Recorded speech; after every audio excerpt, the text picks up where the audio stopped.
Hello guys, দেখেন আমরা কত কষ্টে আছি। টিপ টিপ একটু বৃষ্টি পড়ে, সারা রাত বৃষ্টি পড়ছে। এই কারণে দেন সারা রাত কোনো বিদ্যুৎ ছিল না আমাদের চর এলাকায়। আজকে এসএসসি পরীক্ষা দিতে যাইতেছে এই যে আমাদের এলাকার ছেলেপেলেরা খুব করুণ অবস্থায় পড়ছে। এমনিতেও যোগাযোগ মানে যোগাযোগ ব্যবস্থা খুবই খারাপ, তার মধ্যে তো আরো মনে করেন বিদ্যুৎ না থাকার কারণে এই যে এসএসসি পরীক্ষা দিতে যাইতেছে। তাতে তোমরা পরীক্ষা দিয়ে যাইতেছো, তোমাদের অনুভূতিটা কি?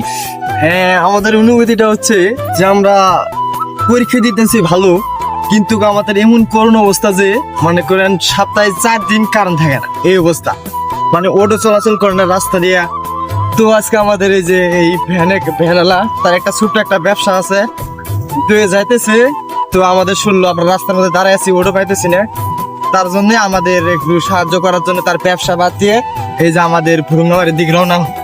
তো আমরা 10টা থেকে আমাদের পরীক্ষা, আমাদের 8:30টার সময় বের হইতে লাগছে। বের হইছি আমরা, আমাদের বাড়ি থেকে বের হইতে ভুরুঙ্গাবাড়ি যাইতে 45 মিনিট লাগে। তো আমাদের হাতে আর সময় ছিল না, এর জন্য এই ভাই আমাদের ছোট্ট একটা ব্যবসা বাদ দিয়ে আমাদের সাহায্য করার জন্য ভুরুঙ্গাবাড়ির দিক রওনা দিলাম। তো আমাদের পরীক্ষার জন্য সবাই দোয়া করবেন, আর আমার এই ভাইটার জন্য একটু সবাই দোয়া করবেন। অবশ্যই সবাই দোয়া করবেন আমাদের। দেখেন অনেক কষ্ট করে ব্যবসা বাদ দিয়ে আজকে